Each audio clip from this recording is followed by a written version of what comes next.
All right. I do believe we are broadcasting live on YouTube for the On the Hunt podcast, episode 91. See, I was going to hold up fingers, but I don't have 91 fingers. So, anyway, 91 episodes in. We are, what is that, 9 away from 100? That's crazy. But joining me tonight are my brothers. We got Nate Rucker. We got Bobby Bless. We may have Reggie Funches. We'll wait and see. But I know he's always here in spirit with us for every single episode that we do. So, I want to. It's been 2 months, by the way. 2 months. Hi, everybody. Thank you for still being subscribed and waiting on us. We were waiting for something worthy of being talked about. With our Lions, like it's become so status quo that we're not the team that gets the goofy headlines anymore during the off season. So we had to wait for Hall of Fame game week to come back on. But I do want to start off with Bobby Bless. I was going to start off with Nate Rucker, but he disappeared into a cloud of smoke. So Bobby Bless, my brother, how are you doing, my friend? And what's been going on with you in the last 2 months? I'm good. I was sick. I was sick in the early part of July, so I'm still kind of trying to shake back from that. I feel like Batman when he was in prison with at the bang beat him up, but I'm shaking back. I'm trying to adjust to being a mere mortal and get my powers back, but every day has been better than the day before, so I'm definitely headed in the right direction. For real, cause the way I watch Lions football, I gotta be healthy for that. Not a cuss words. Not, not cuss words. But other than that, I'm good, man. Just ready to talk about Lions football and sick of other people talking about it. Cause some of the shit I just be like, man, I'm about to just unsubscribe from the whole motherfucking social media world. Cause some of these people take on the Lions just suck, dude. It's bad. So Yeah, how they about you? they pretty trash. So Nate, how are you been, man? Man, listen, I'm here, I'm blessed, gotta go, we fall down, but we get up. It's like that. Oh, but man, I'm good, man. Like I say, happy to be back on here with y'all, man. I miss my brothers. I miss doing what we do. Um, what like I say, what started out as some Facebook stuff has grown into something a little, a little better. So like I said, I miss y'all guys, man. I'm just ready to get back to it. So right Getting about ready. JMO. You need to throw that out there Hey, immediately. Fuck listen, that. man. I let people do what they do. I don't like I say, we be right on this show about a lot of shit, man.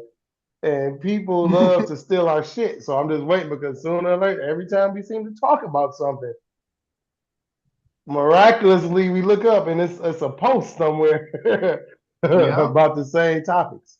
So, from like I say, from J Mo to Aiden to Jameer, I mean all of them, man. Brian Branch, everything we've talked about, man, from our draft picks to our prospect watches. Man, we've hit. And somehow, man, it always come back, whether we're being positive or not. Like I say, hey, Bobby brung up one earlier.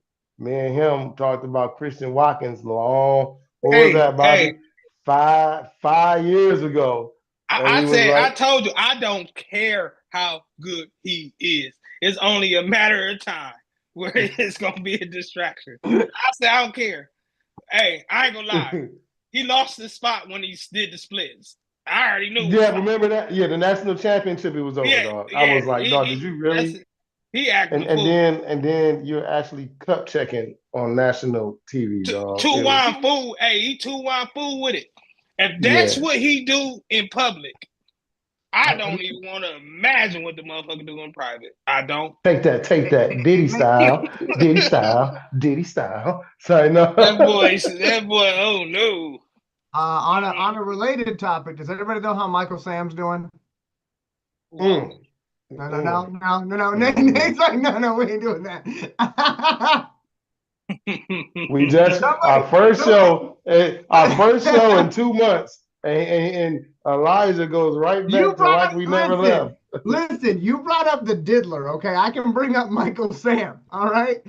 Anyway, The so diddler is the diddler, crazy. he's Batman's worst enemy. He's slippery. He gets away. Anyway, Whoa.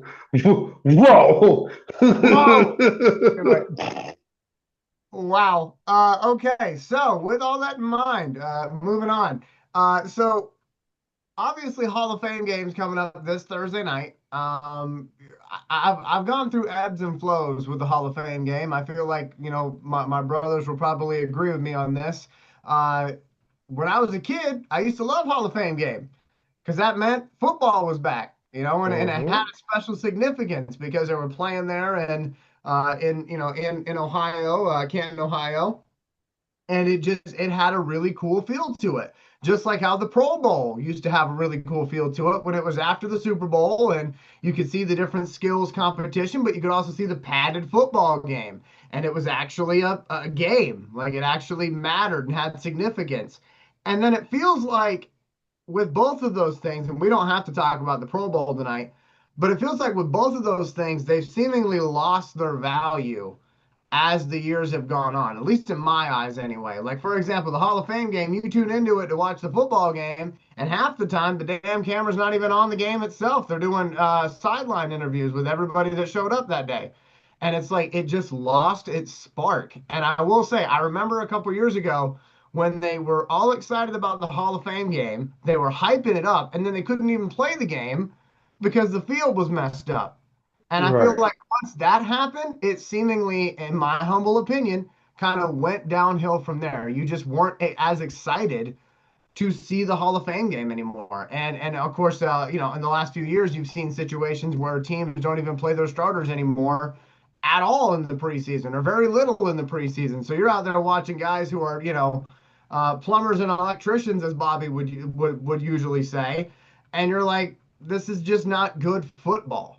And so I don't know what we're going to get Thursday night, but I just want to ask initially. I know it's Lions football, but are we excited about this game?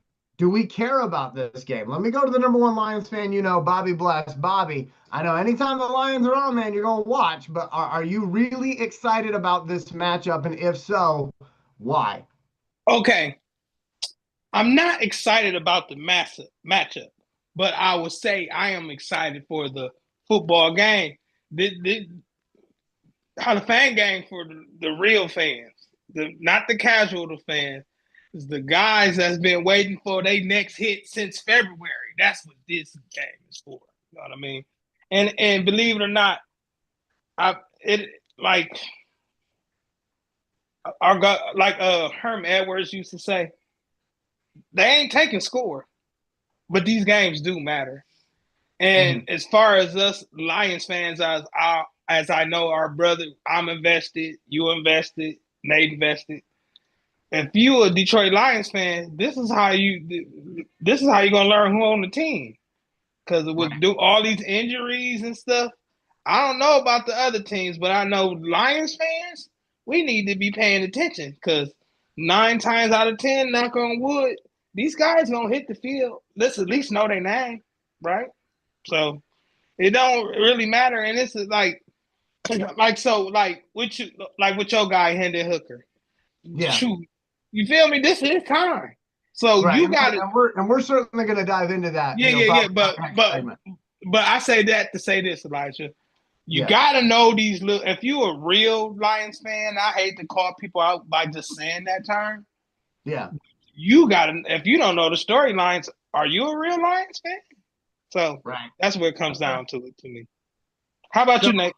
Oh, I yeah. mean, you know me, I feel the same way. Like there's always massive turnover. You're dealing with draft picks, you're dealing with undrafted guys, you're dealing with training camp guys, you're dealing with multiple jersey changes. There's like, and then with us, not only that, we have to deal with new offense and defensive coordinators. Mhm. So that's another thing. So it's just like, dude, what else now? So you definitely want to pay attention so that you can get a feel for it and see, like you want to, like I'm looking at headlines of Jahmyr Gibbs and being more in the split, split out formations and blah blah blah. So yeah, I'm very, very, very, very interested to see. So one of the things that I said actually on my radio show about a month ago when I was talking about the Hall of Fame game because it had just gotten announced that it was going to be the Lions and the Chargers, and I don't know if you guys would agree with this or not, but I think one of the things that could make the game more exciting is if they gave a trophy for it, and along with that trophy gave like a big check to the charity of choice of the winning team. Like for example, for the Detroit Lions, it would probably be the Henry Ford hospitals, right? Or something like that. Or Detroit, the I can't remember the name of it, but I think it's the Play 60 Detroit or something like that. Like, okay, winning team gets, $1 million for their charity of choice. Because it ain't like the NFL can't do that. Like they certainly have the money to be able to do something like that. And I think that would make it more fun for the fans to want to stick around and watch guys that may or may not make the teams. And I know, look, like Bobby said, the real diehard fans are going to be there regardless. But I think having a trophy and having a check presentation, I think that'd be pretty cool. I think that would give something to play for. And I know that when my dad was playing semi-pro football down in Orlando, one of the things that they used to do is they used to do a Toys for Tots game, and that was usually their biggest attended game. And so to me, I think that that would be kind of cool if the NFL did that and said, you know what, we're going to give out a trophy for the Hall of Fame game and we're going to give out a check to the winning team's charity of choice. And maybe if they feel so generous, they can also give a lesser check to the losing team's charity of choice, just like they do with bowl games. Because bowl games, whether you win or lose, you still get paid. But like I said, Exactly. that to me would make the game all the more exciting, and I think people would really lock in for that. But maybe you look at it as just a gimmick because I see Bobby shaking his head. But Bobby, what do you think about that idea? Perfect Sweet World is what it is to do, but we're talking about the NFL. They don't even they make the damn people that's getting nominated for the damn Hall of Fame pay for stuff. So I don't see what you talking about ever happening. Like if like say for instance, like Chris Spielman, if he wanted to bring his families and friends, he had like literally the Detroit Lions are paying for it. If the Detroit Lions don't pay for it, his family don't come. And I only got that from Deion Sanders. You know, he was with few teams and Yeah. through his Hall of Fame career. And Dallas didn't want to pay. 49ers didn't want to pay. Baltimore didn't want to pay. He literally had to pay out of pocket to get everything, even down to his damn Hall of Fame ring. They don't really pay for much. They pay for your bus they put in the motherfucker. That's about it. I don't see them trying to But donate if nothing more but than they if they can. did though, but if they did though, would No would, dice, would you bro. be Live locked on in on that? YouTube. Yeah, I mean, like that's a beautiful gesture, but if we talking about NFL, you talking about in a perfect right world, like no, I get Well, it, man. That makes one hell. I mean, Elijah, you would never run the NFL. That's all I can say. Hey, you got to go. We ain't listening to this dude over here. No, but Elijah, you preaching to the choir. It would be a wonderful gesture, but we dealing with some of the cheapest billionaires in the world, brother. no, you fair for Hey, that. cheapest billionaires is facts. Now, Nate, All right. obviously I get what Bobby's saying, but if they did that, would you like that? Like if they actually did that with a trophy presentation and a check presentation, I would mean, I you be mean, like I mean, that's of pretty cool? course, yeah, it would definitely be pretty cool, but we already know, like he said, man, these some of the most frugalest, wealthiest guys that you ever see, man. They already, it's a they. And I, you have stuff in contract negotiation. You be like, God, yeah, where the hell he trying to work at? right. Hmm? So it's one of them like, yeah, man. Like I wish, like for instance, like I wish the Pro Bowl would go back to the old Pro Bowl format in games. Like Me like too. you saw like even the skill competitions. Like I want to know who got the strongest arm in the league. I Right. want to know who's the fastest guy in the league. I want to know who's the And for that, strongest guy in the league. You see what I'm and for saying? that, and for that, we give you capture the flag and dodgeball. Hope you enjoy it. Right. Like I know they're not going to go back to the old ways where guys Taylor we knocking out are the punters. dog, you know I was gonna say when Sean Taylor knocked out what was his name? Brad, was it Maynard? Whatever the dude name was for the Bills, Oh, man. do it better. It don't even matter, yeah. But man, Sean Taylor knocked him back into his next contract negotiation. Well, and I will say too, I think, again, not trying to get into the Pro Bowl, but like I think if they were to move the Pro Bowl back to after the Super Bowl, most of the players would probably play in it. But right now, nobody wants to play in that game because it's literally the game where you celebrate the fact that you didn't make it. Like, yay, you didn't make it. You suck so bad that you're here in Orlando, Florida. Enjoy Disney and play dodgeball. Like, no, nobody wants to do that. Like, put it after the Super Bowl, a couple weeks after the Super Bowl, and watch what happens. I bet you some Well, of and these. then on top of that, you get a lot of alternate guys Yeah, who typically wouldn't even have made it. So it's like the Pro Bowl should be because of where they put after, it. yeah, Yeah, it should be after the Super Bowl. So that way you can get the actual participants and the guys who really bust ass all year, yeah, not a guy who's just sitting here and probably can't even tie the guy's shoes and he's the fifth alternate. Like shit. right. That's So So let's move back into Hall of Fame game. Let's get into some Lions talk here because I know none of us have like a ton of time tonight. But a couple things I want to set the stage for just automatically. Okay, none of the starters are playing. I already read that no. report earlier today. None of the starters are playing for Detroit. I don't know what the situation is for the Chargers. I honestly couldn't care less about the Chargers, but no starters are playing for Detroit. On top of that, Tyreek is not playing, our Right now. first round draft pick. Tate Rutledge is not playing either. They're both being held out of this game. They'll probably play in future games, but that Yeah. shows you what the Lions obviously think of them. But again, our discussion tonight is not going to be about the starters. It's not going to be about Tate Rutledge. It's not going to be about Tyreek because none of them are playing. All right. Now, with that in mind, let me start off with the most obvious thing that everybody expects to come out of my mouth. It's Hendon Hooker time. And let me tell Yeah. you right now, I'm going to be livid, okay? As Dave Chappelle would say, I'm going to be incensed if I see Kyle Allen out there with the twos and not Hendon Hooker. Because for the last two preseasons, okay, and you know what? I'll take one of those preseasons off the table because Hendon was hurt anyway. He wouldn't have been able to play. But last preseason, we sat there and dicked around with somebody that we knew was not going to make the team and wasted valuable reps that Hendon Hooker could have got. And if you're going to get a real look at Hendon Hooker and what he can do for this team in a very pivotal year for him in his contract, against live action from other teams, you probably Yeah. need to put him in there with some guys that are actually going to make the squad. Not the third string, bare minimum, second string.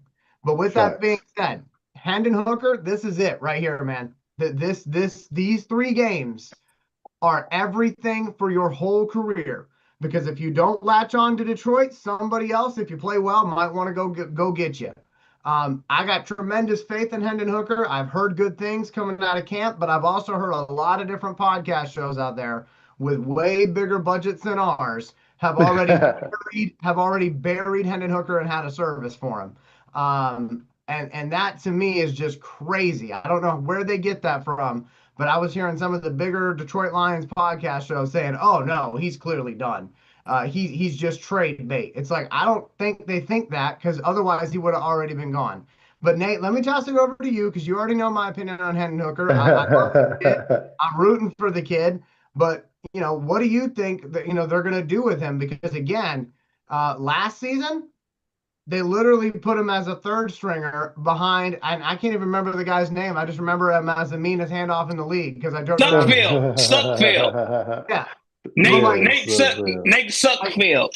They bring in this No Allen sucks guy. on field. So, Nate, I mean, what do you think's gonna happen? Again, man, it's all about Hendon. Like what me and Bobby was talking about when we were I think want to say one of our last two episodes that we did, we were talking about Hendon Hooker.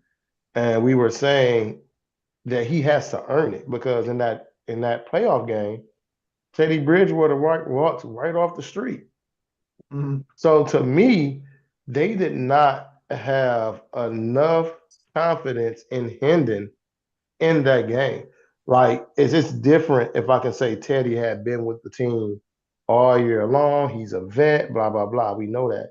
This dude had just won a high school championship, re-signed with the team, and was in the playoff game while Hendon had been there getting all these second team reps, all these all these extra reps he was getting. So for me, it brought up questions like, is he really grasping on to this opportunity? And so that's what, again, it all depends on him. Do I think he's a great talent? Yes. Do I think he's got everything that can move this offense and turn it into something special because of his added mobility? He's got a bigger arm without a question. Now, we're going to see how he's going to be able to navigate with these second and third string guys because, again, we already know the Lions don't play first stringers. They may play a couple of guys on defense. Okay. Now, us, we're a lot more optimistic. I think that we think clearer than a lot of these other podcasts with these big budgets. They've proven they're not smart at all. Like when we look at our predictions, man, and when people was talking about JMO, I told people, relax, man. The kid's gonna be all right. They talked about Melifonwu being traded. You were wrong about that. You talked about how the Lions blew it, reaching up to draft JMO, reaching up to draft Jameer. You could have took Bijan. You could have took this. And nobody did prospect watch but us. So we were able to put people in the know before it was even shot down. Like, listen, all thing y'all got to do is go back and look. These big name guys, yeah, they're talking about it now, but we talked about this months ago. We gave y'all the footage so that you can formulate your own opinion and not what these guys are saying is the gospel, because it's not. They're not in the board meetings. They're not in practices. They're just giving their bias / unbiased opinion, and most of them ain't never even played a lick of football. Right. No offense, I've seen some of these dudes, and they all look like they work at Hungry Howie's. So I'm just saying, listen, everybody, that knows my background, know, hey, back in my time was a very good athlete, played football, basketball, whatever. Elijah being the coach. Bobby went out, took his boys' advice. Bobby went out there, got his coaching feet wet for a minute. So dude, I was talking to him yesterday. He trying to get me back out there. But you see what I'm saying?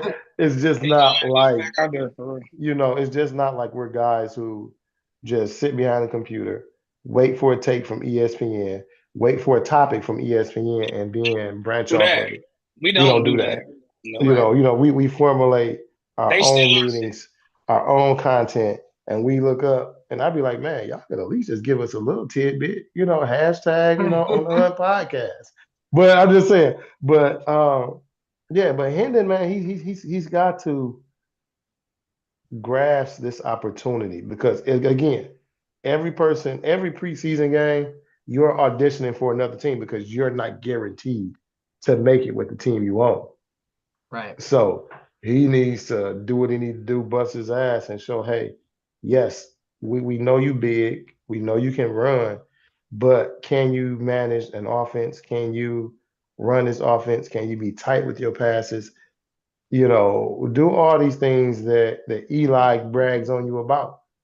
Man, I hope he don't make me look stupid, because if he takes off running and gets a concussion again in his first rep, I'm gonna be like, my man, what are you doing?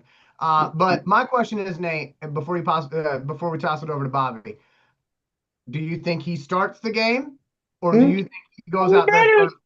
Hey, listen, I think Hendon gets 90% of the snaps throughout the preseason. I mean, he better. He better. Like I don't see literally, any reason he why he should shouldn't. But unless Hendon Hooker comes out and totally destroys these Chargers to where they say, okay, we don't even need to see him no more.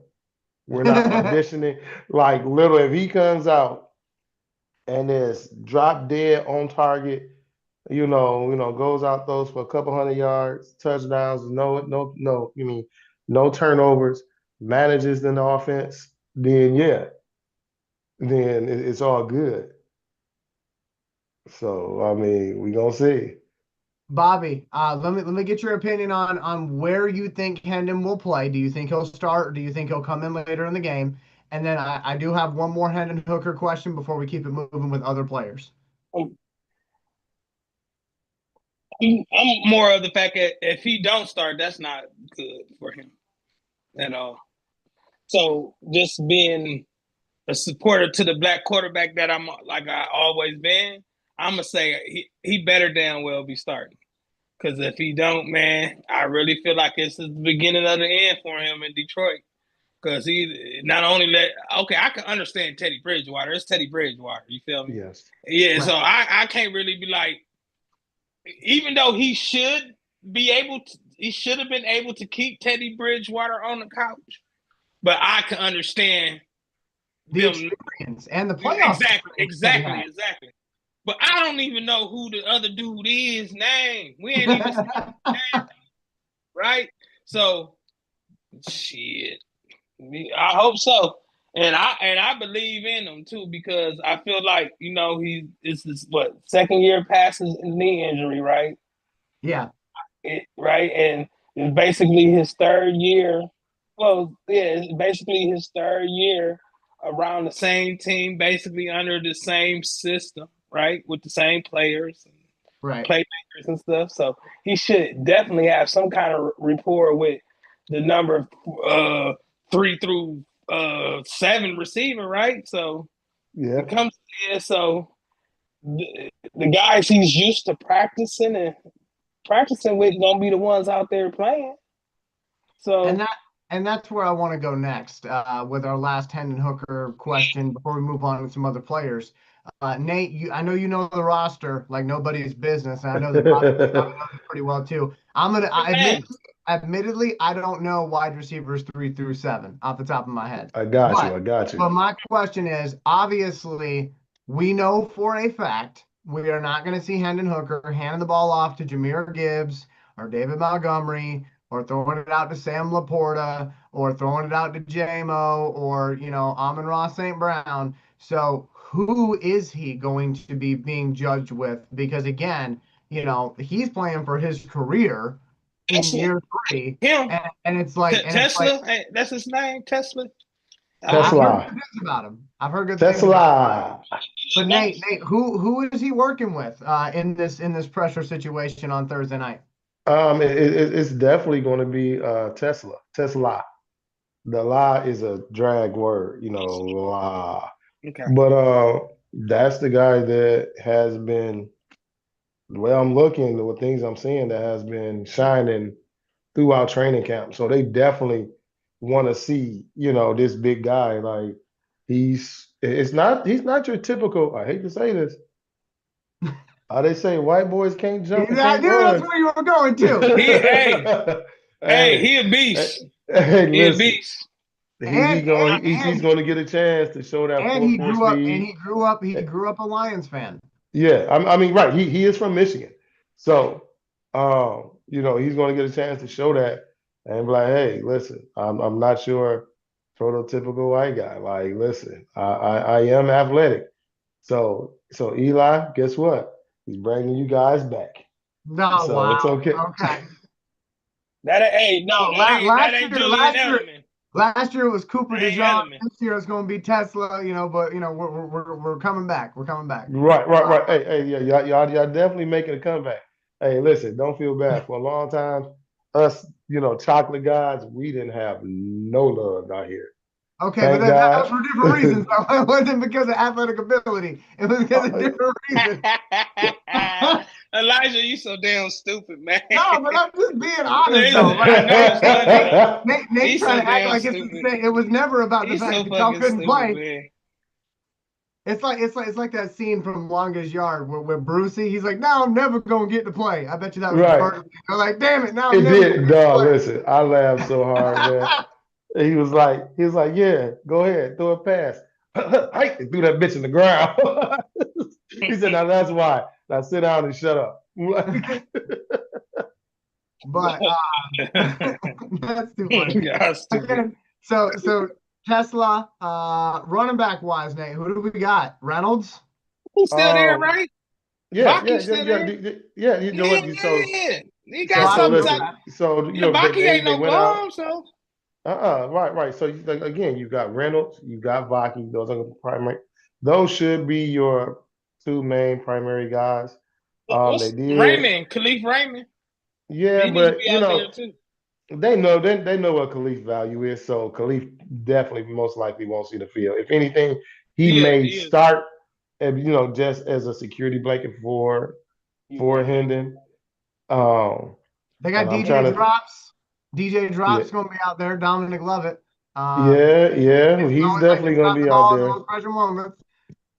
Yeah, we already know that dude. He's just going. He gonna What drop the what what ball. what? And He gonna what he was gonna run. that on the replacements? Man, look like I checked off an elephant. Look at You put some ever super seen sticky on it. necessary? You ever seen necessary? Necessary Featherstone. Yeah, you talking stone about hand. Featherstone. Stone Stone hand. hands. Like I Fast said, as hell. Couldn't catch Dominic shit. Lovett gonna run a crispy route. Okay, it's gonna be a beautiful route, and then he's gonna get a dime thrown to him, and he's gonna drop it just like he did at Georgia. Listen, Who's maybe who's the backup maybe quarterback? he does better than what he did at Georgia. With some stick 'em. Georgia has had some good wide receivers. They had guys that dropped, like for instance, like Calvin really had a lot of drops at Georgia. Yeah. What You was it really know, at Alabama? I thought. that was the other. No. So it wasn't Calvin. It was his brother. He had a brother that started out at Georgia too. Hmm. It's his younger brother. Okay. I don't know the Bulldogs that way. So Yeah. He had another brother out there, but I mean, Georgia isn't known for their wide receivers. You know, we know that they're known for running backs, but McLovin got to make it happen, man. He's got to really, really make it happen. Oh, Allen. So, Kyle Allen is the third. That other dude. yeah, Kyle Allen. Where is he from? He ain't been in the league for a long time. Oh, damn. he is one of those guys that when you look in his closet, he's got literally every jersey from every Yeah, single team. Like he's got a yeah. story. He's gonna remind you of fucking what was that Fitzpatrick. dude we had? Fitzpatrick. No, not him. The dude that done played for every team in the league, Oh, Jack Josh. Johnson. Yeah, Josh Johnson. Josh Yeah, that dude, he's got every team jersey with his name on it. That's fucking crazy. But like I said, I was just You talk about a vagabond. But here's something else that I was thinking about too, and I know the guys are already thinking about this, but obviously this gives us an opportunity this preseason to see what the difference in the offense is going to be, what the difference in the defensive schematic is going to be this year. Because you do have those two new coordinators, Morton and you got Shepard. My problem is, okay, I don't know how excited Lions fans are going to be about this new offense because they're not going to see the starters playing in this new offensive schematic until bare minimum 3 weeks from now, 3 to 4 weeks from now. And the reason why I say that is because if the offense comes out and looks, I promise you on this, okay? Somebody write this down. If the offense goes out there on Thursday night and they don't perform well, even though you, me, and everybody else knows It's Hendon Hooker and a bunch of plumbers and electricians. Okay. He might be one of them too, Elijah. Just to throw you out to know. But He might be one of them too. Bobby ain't shit. I am like the girlfriend with the toxic boyfriend. Like, baby, he gonna change. I just gotta get him. Hey, you dumb as hell. The My point toxic is, boyfriend is crazy. my point is, okay, if the offense does not perform well, you're going to start hearing people bitch about the offense. They're going to say, see, it was all Ben Johnson. I can already see the articles now, okay?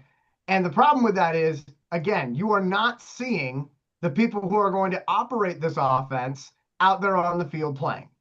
But I am curious to see formation-wise, what's going to be different. Are we going to be more under center? Are we going to be more shotgun?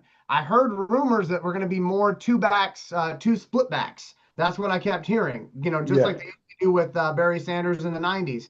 And so I'm kind of curious about that. West Coast 49ers. Yeah, This new way 49ers. of teaching Jahmyr Gibbs. I'm also curious about that as well, because I'm very much of the school of thought, and I don't know, I'm superstitious. So for me, Jahmyr changing his jersey number, I never would have done that. Just like them trying to use him in a different way. I can't even lie, but he looked cold as hell in that 0 though. He does, but I'm just like, my man, like, you had everything. Why did you change your number? Like, I mean, a lot of them guys do. And why you think Jameson Williams been balling?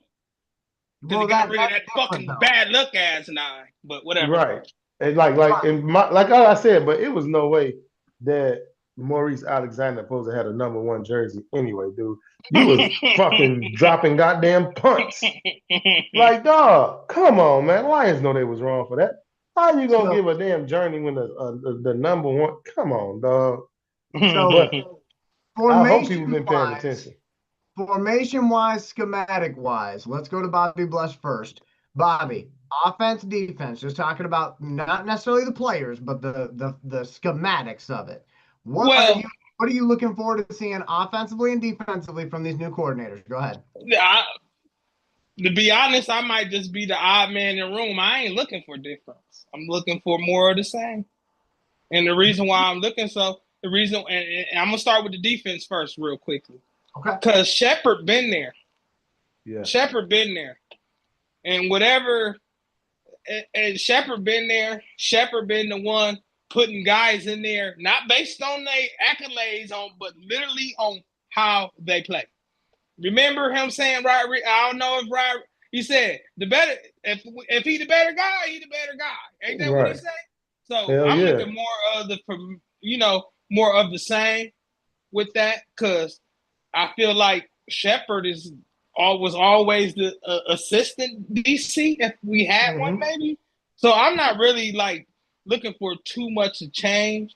I'm looking for more stability in spots, like with Davenport, of course, and with Aiden Hutchinson. I think them is the two really little reasons why we didn't make it farther.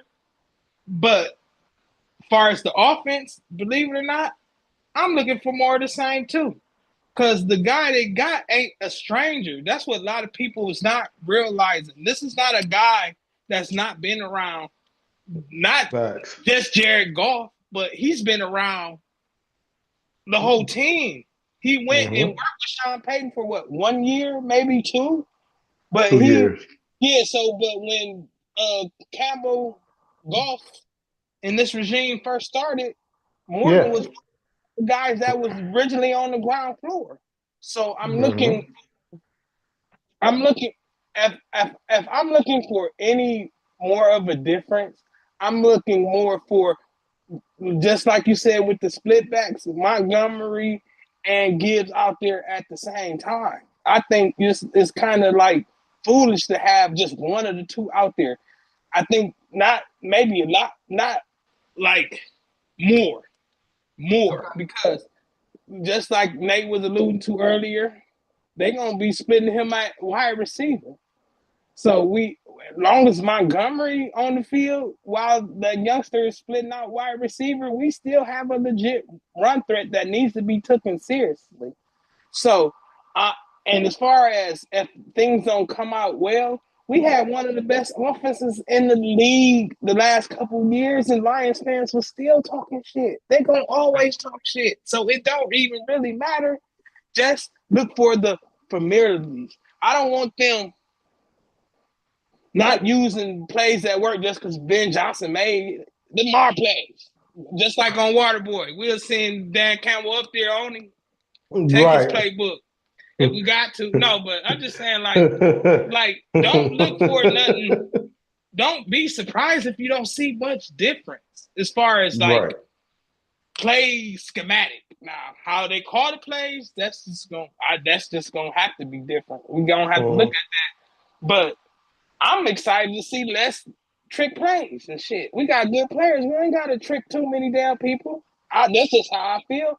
But it kept the team invested. That's just how Ben Johnson seems like as a coach. He's more of a player's coach. But Johnny Morton ain't no rookie youngster out of Toledo coordinator. You know what I mean? He made time. He didn't work with Sean Payton. He didn't work with this. It's like we getting a new offensive coordinator, but we not getting a guy that ain't never did the job. So Right. I mean, I'm just excited just to see the similarities.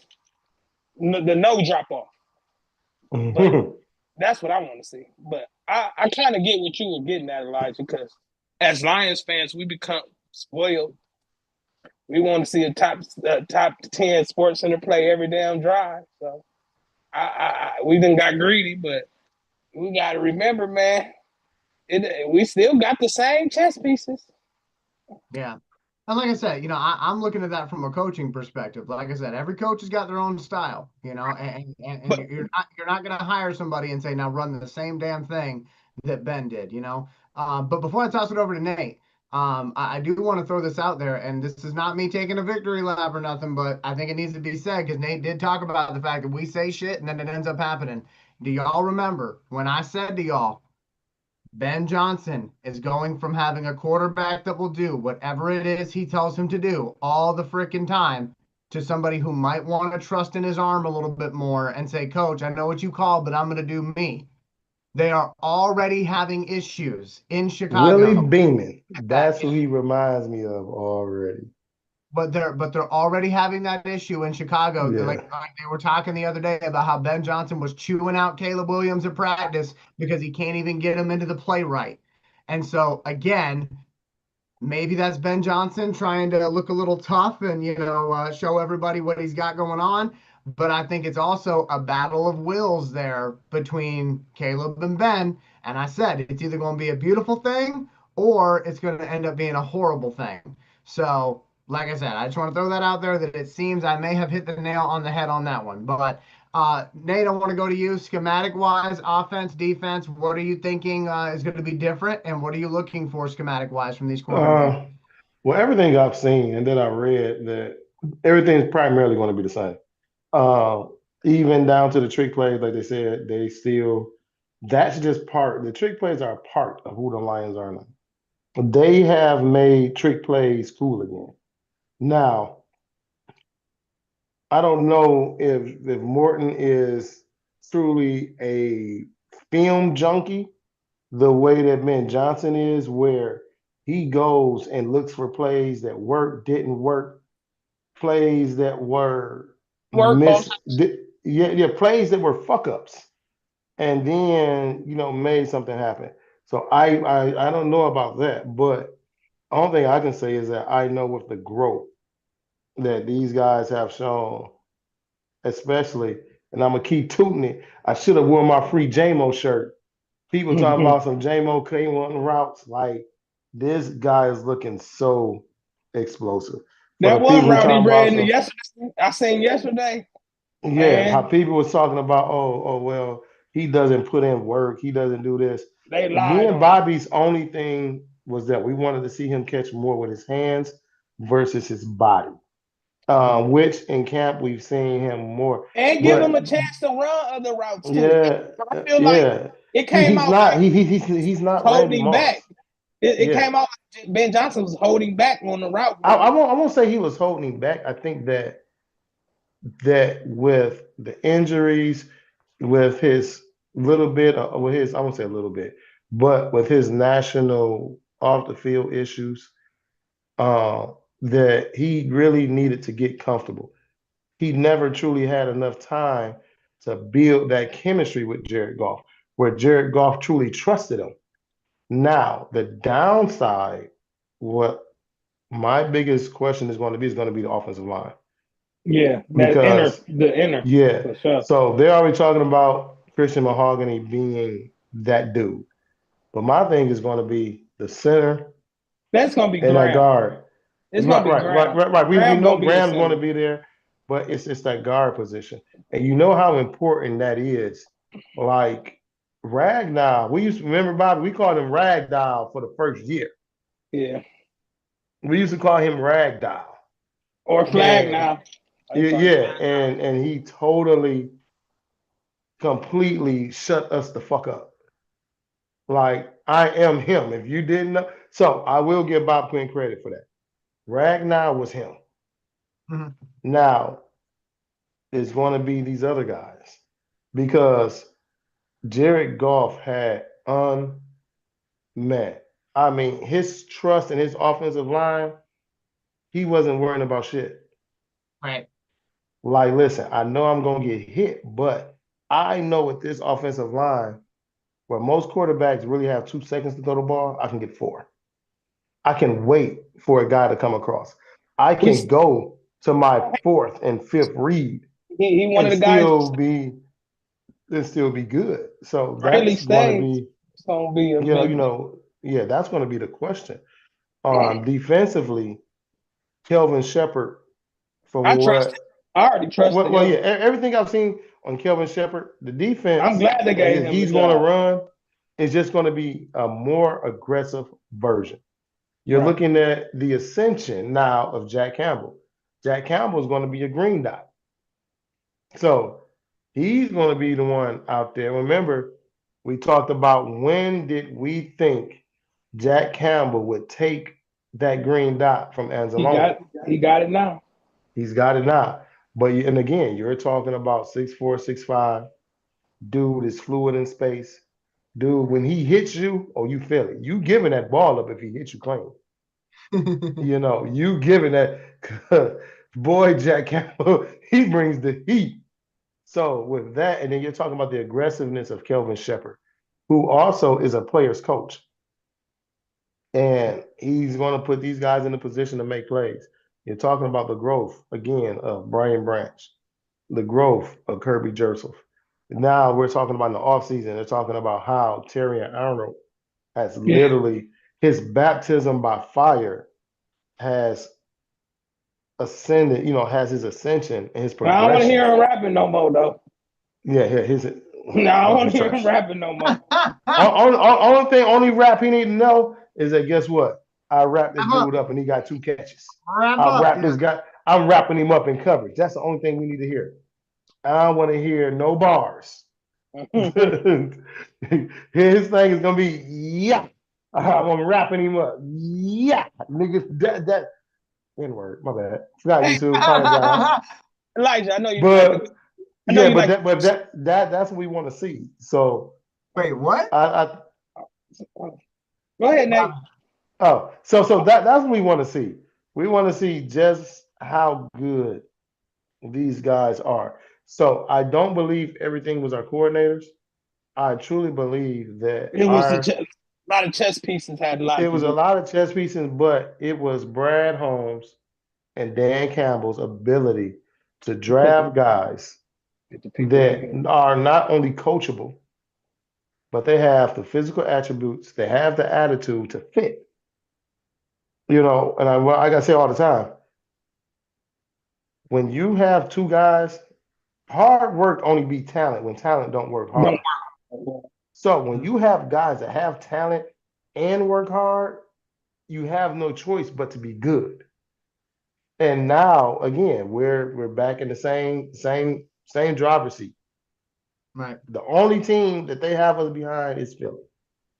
And I've seen different things where they say, hey, if Aiden Hutchinson was healthy, if Aleem McNeil was healthy, what would they really, really look like? if Davenport was healthy, Man, especially him. He ain't really played. what would they really be?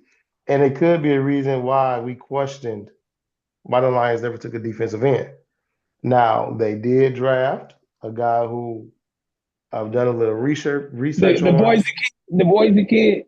That's Yeah. exactly where I wanted to go next, Nate. And so, Let me okay, I'll take us there. we Wait, So, change. hold on. Bobby, go ahead. Before we go there, I just wanted to know: did you hear about the story with Calvin Shepard and Dan Campbell? Have you heard about the story where no. Calvin Shepard he went to Dan Campbell like, "Do you think I should cut my braids to get more opportunities Oh, at yes, I coaching did see job?" that. He said, And no, Dan, be you. yeah, but Dan Campbell said, "Hell no, your braids ain't got nothing to do with you getting a job." And a lot of as our people, well, I'm politically challenged myself, but a lot of our people feel like they do need to like change their hairdo and cut their hair to get jobs. And I just thought it was quite admirable to hear Dan Campbell say, "Hell no, we don't want you to do that. You don't got to do that to get no coaching job. You just do to keep doing the good job you doing, and you're gonna get a chance."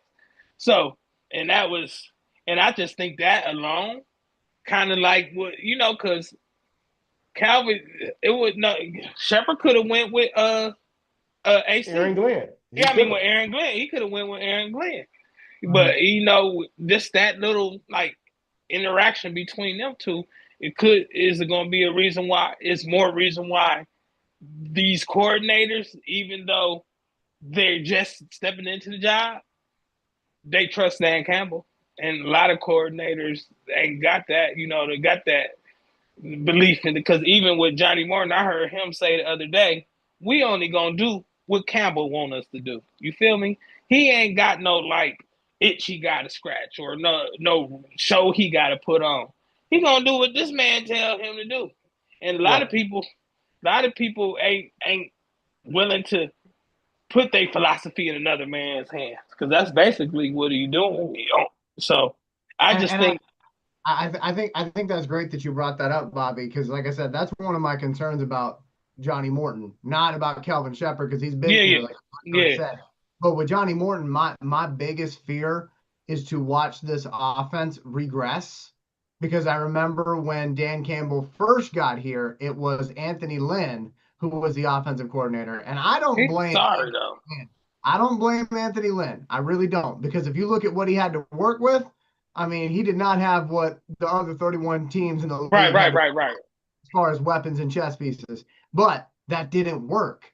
And I thought Anthony Lynn was trying to be a little too conservative with things, and it didn't gel with what Jared Goff does best. And then you got Ben Johnson, who, say what you want about him being the Bears coach now, but you can't deny the man knows how to call plays and knows how to put people in the right positions. And so now that's my biggest concern. It's like schematically, do we go so far away from what we were doing previously that was working just because Johnny has his own philosophy and says, look, this is my offense now. But as you just said, he's going to do what Campbell wants him to do. So that's exactly what he said. A lot better. We doing what Dan want us to do. That makes me feel a lot better. Yeah, I'm surprised you ain't hear him say that. Oh yeah, he did, and a lot of them, even around the league. Remember, people laughed at Dan Campbell. Yeah. Until oh man, that was hilarious. He's a soundbite. Biting knees and three toes and butt cheeks and blah blah blah. They all thought it was a gimmick to the point to where even other commentators would say, "Hey, when does his coaching style get old? When do the players stop, gravitating to it to where you have to come with a different approach?" And you don't. He's always stayed consistent. And that's where, and I laugh at these other shows and these other commentators, because being a player, the one thing we always trust, consistency and morale and respect. And that's one thing Dan Campbell has always been about. I'm going to be real with you.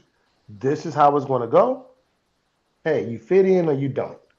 Yeah. You play or you don't. You practice or you don't. Exactly. If You got you some don't want to coaches be like that. here, you don't have to be here. We're You not going to hold you hostage here. right. Right. If you want to be here, then guess what? You're going to trust in everything I do. Like when they talked about when they did Hard Knocks, the Lions were the only team that were in pads early. Right. Right. And he told them, hey, You just do. trust me. Yeah, we out here for a reason. I do remember Well, that too. trust me. Yeah, yeah. Trust me. Trust me. Because when you're not in pads, it takes your body and your mind weeks to get into playing form, into the hitting form. Now, I want y'all already hitting the ground running, which has benefited us where primarily the first half of the season and the last 3 years we're plus 6 games. Shit, we only lost 2 games last year. Shit. You see what I'm saying? But Yeah. we're plus in the first half of the season. For the last 3 years, we have a maximum of 2 losses. Mhm. Yeah. And this We one stay last thing too. ready. This one last thing.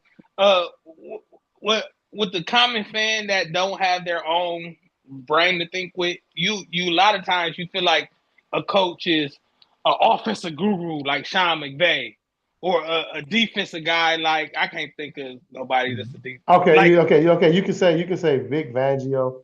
Vic yeah yeah Fangio is a very yeah you good defensive coordinator. You can but go. Campbell is a player development guru. That's a lot Mhm. different what these people not used to. You know what I mean? And with that, there you can't lay your hat on a certain formation or a certain play. You can lay your hat on like how Jameson Williams has developed. You can lay your hat on how Aiden Hutchinson, even though he he was like the number 2 player in the draft. Number 2 pick, right? Yeah, number 2 pick in the draft. But he has not done, even though he was highly touted like that, there has not been one day where you can say he has regressed in anything. Exactly. Even when he Exactly. broke his leg. So I think Campbell development, even like just with your guy Jahmyr Gibbs. Remember the one guy Eckler called him out on this, that, and the other and stuff. You know, they don't say shit else about that kind of shit no more because he done grew. A lot of these players, they come in, not only that, they getting better. You know what I mean? They getting better than they were. So a lot that you can have the right chess pieces, they can be good. We could, man, as Lions fans, we have got a lot of players that was good until they got here. But Well, but that's because the mindset has changed. You know, right, right, Exactly. The right. culture has changed. The Yeah. morale has changed. for Dan Campbell, Everything. but for Dan Campbell, it's no longer about getting players to fit the system. It's about having a system that brings up the players. And You yeah, know, you know who made that famous, right? I'm not sure, but again, it's Bill about Belichick. but it's about what is best for the individual players and how does that Mhm. serve us as an overall unit, not what is best for our system, and let's just find the guys that can do that for the time being. Right, Uh, right, right, right. I think that's a very intelligent point that you just made there, Bobby. We do need to move on to our last topic of the night here, just because I know I got to go soon. But I believe I'm gonna go out on a limb here, and I'm a big fella, so when I go out on a limb, that you probably need to pay attention. So I'm gonna say star of the preseason, the guy that you're gonna hear the most about by the end of this preseason is gonna be Ahmed Hussan, defensive end, Boise State. They picked him round 6, pick 196. Had a very good career at Boise State, but he played at Boise State, and that was one of his things. Plus, he's only been playing football for 5 years, which I know for Lions fans, you start getting PTSD because you start thinking about Ziggy Ansah. Shit, I like that. I like Hey, that hey, though. but I Ziggy, like that. I don't care what they cry about his Ziggy age. was a dog. He was a Ziggy dog. was a dog. But I think star of the preseason is going to be Ahmed, and I think he is going to have a lot of interest and conversation surrounding him. But I I want to got go a with different a guy. defensive coordinator. You had wanted to talk about Ahmed before, so let's talk about him. Mm-hmm. What do you think we're going to see from him? And because obviously he was picked in round 6, so he's trying to make the roster. He doesn't have a guaranteed spot just because he plays defensive end and we need one. But round 6 pick, preseason expectations, I'm saying he's going to be a star. What do you think, Nate? He has boom all over him. Number one, you can't say bust. And the reason being is because of his draft spot. Being a 6th round pick, a fifth, actually a 4th round to 7th round guy, you're pretty much destined for the practice squad. They don't expect much from you. So bust isn't labeled on a guy like that. Expectation is minimal.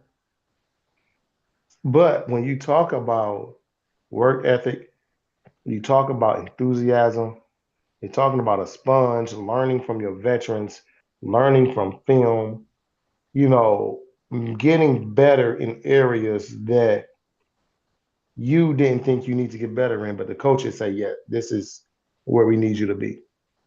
Uh, um, Hassanin is that guy. Like his enthusiasm, his energy, he really reminds you he's a mix of Dan Campbell and Panay Sewell. When I look at his energy, I look at his approach. It's those two guys, and they asked him like, "Who are you watching? Who are you mimicking? Who are you trying to learn from?" And so, one thing about it, if you are a humble athlete and you know somebody is better than you pick their brain. How do you set up this spin move? How do you set up a rip move? You know, how do you know when to slap hands and spin? What triggers you to make your reflexes take over? Right. And that's where he's at. And it's crazy. I love it. But my sleeper is not Okay. him. Okay. Who do you got? I have Makai Wingo. Okay. Who I have your Makai. receiver? No, defensive No. tackle out of LSU. Oh, yeah. I I remember a couple have years ago he was ready. I Yeah, thought he and was gonna be so and one of so us. remember and he got hurt last year. He was a rookie. He got hurt, but I look at Makai Wingo as that next piece to solidify that defensive line right next to Aleem McNeil. Okay. And you're talking about two guys who are prototypical three techs. So we've been doing our show for a long time. So when we're talking about three techs, we're talking about guys who have the ability to rush the passer. They don't line up directly over the center. They're lining up into the gap, into the A gaps, which is in between the guard and the center because they have the ability to rush the passer. And Aleem McNeil, same thing.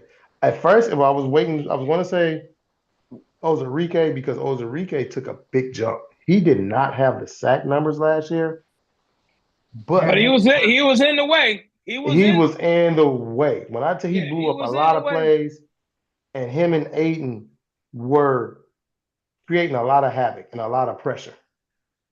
So him being out is terrible because of his ACL, because I was expecting a big year out of him. So I was hoping to see him in the preseason, but I think Makai Wingo is going to be that guy. He's got the strength, he has leverage, he has speed, he has very good hand-eye coordination, he has multiple pass rush moves, and he's very smart. And coming from LSU, again, when you He used playing to in the playing SEC, big. when He you're in playing big the time SEC, football for sure. you SEC, you're playing big time football because you're playing against the elite of elite when you're talking about college programs.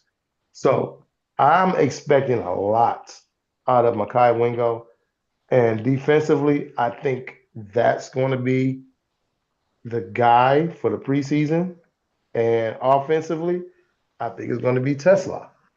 Um, as much as I hope that it is Hendon Hooker, hey, it can be a dual thing where it's Hendon and Tesla. Well, You, and just to kind of throw this in here because I did see this on the different articles earlier today. Ahmed's Mhm. actually running with the second team already Who? for defensive end spot. Ahmed. Oh, okay. I'm gonna mess up that. Hassan. I'm gonna mess up that Hassanin. poor guy's name for Okay, his. so this is what we're gonna call him. So his last name is actually pronounced Hassanin. Okay. So we can call him AH. Have you the Boise State kid, That's what I which say. Boise State. But okay, so the kid from Boise State, like I said, 6th round pick, but he's already taken reps with the twos. mhm. And I brought him up not just because I think he's a cool story, but also because Kelvin Shepard was giving him love in his press conference, which again, you don't normally see that with a 6th round pick getting that type of love. So that's another reason. But I agree with Nate though too that it could be Wingo. And then as far as offensively, yeah, I mean it definitely sounds like Tesla is somebody that Lions fans are very excited about. I do hope though, like Nate said, I hope it's a dual thing where we were talking about Hendon Hooker a couple weeks from now. But again, that will just depend on Hendon. But Bobby, I do want to toss it over to you, and then I'll have you toss it back to me for final remarks, my friend. Yeah, yeah, yeah. And I'm gonna be real brief too because I'm to be honest, this is one of the off seasons I ain't really been waiting on the next article every day like I used to be. So, but I will say this: the Hassan, the Boise Mhm. State kid, like Nate stole from me before I could say it earlier.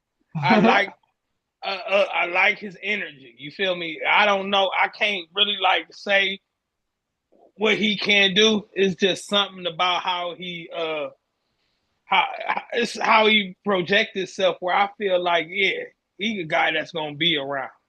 And just real quick too, it's just like he can make a difference. Remember James Houston? He made a difference at that same spot. So if he can do better than him, and I'm not talking like sack wise, just ability to recognize what's going on in the field, because a lot of times with Mhm. James Houston, that was his problem. If he can just keep up, the game ain't moving too fast for him. I think he eventually gonna be a quality player in the league for the Lions. So that alone, I'm okay with that. So I'm looking for things from him too. But Nate, he's a damn thief. Again, the Tesla kid, that's who I'm looking for to see. That's who I want to see in preseason because from what I've seen from him, is not only he fast, but he like a real contested ball catcher. You know what I mean? Because from what Mhm. I'm seeing, like dudes be all over him. You know what I mean? That's what you that's gonna be the He separation in the real show. So he he making reminds me plays of like Dez that, Bryant. right? He So yeah, so he nice. So them the two I'm wanting to see, but honestly, I don't know. This a real interview. I don't know what most of these dudes doing this time around. So I'm actually coming to these preseason games with I don't have a Bobby guy this year. You know what I mean? I don't have a Nate guy for real, for real. All I know is we got guys that's that's we got guys that's we got guys before we got guys we got a rock we got depth this year. So I'm Yeah. I'm kind of glad none of these starters playing because I want to see what these other guys can do and with these coming out there with that old vanilla offense. Me personally, I don't feel like none of this vanilla offense, vanilla defense. I don't feel like we really doing nothing. You know what I mean? It would be Yeah. nice. It would be nice to get these guys in the real live game, but these guys ain't new. Like it's not like a new receiver, new running back. It ain't. It's new. Not too many new plays. It's like what you expecting to see from them in the preseason. But them only thing they can do is show their hand to the rest of the league. So, Yeah. I, but that's it. Really, I'm just interested to see what we got because I'm coming at it with a objective eye. I don't have a guy where I'm rooting for. I just want to see where the dogs at. You feel me? Where the dogs at? That's exactly roof, roof, I, roof. I definitely get what you're saying, Bobby. And my thing is, as everybody knows, this is no surprise. I'm rooting for Hendon Hooker. That For that sure. is going. That's going to be where my mindset is all preseason long. I'm gonna be that guy that when he overthrows somebody, I'm gonna be like, "Damn it, Hender." If he throws a dime, I'm gonna be celebrating like it's a Super Bowl. Because again, I'm rooting for this guy because he's I given me like no him. He's given me no reason to not root for him. You've never heard about anything off the field with Hendon Hooker. The only thing you've ever heard about is good things. He gives back to charities. He's got a children's book out there about faith in God.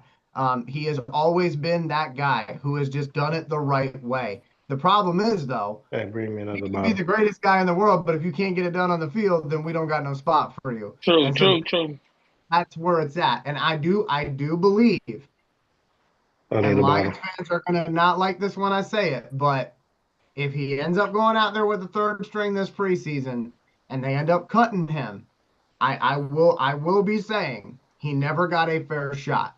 Because again, How? because No, because don't do that. No, no, don't do no, that. I Don't will do I will that. do that. Don't do I that. will do No, that no, though. no. I Hell will do that no. though, because No, man. if you remember, see, I got Bobby going now. But No, if because you that's some remember, bullshit. He got it's a not, fair it's not, chance.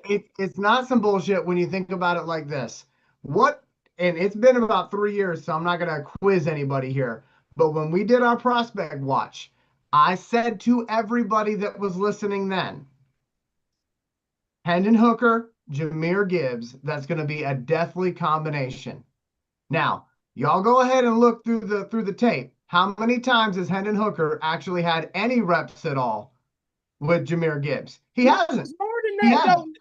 What about But Yeah. the practice? thing What the is, fuck is Smooth. So he doing in my point practice? my What is point he with that doing in practice, but though? my point with that is Bobby,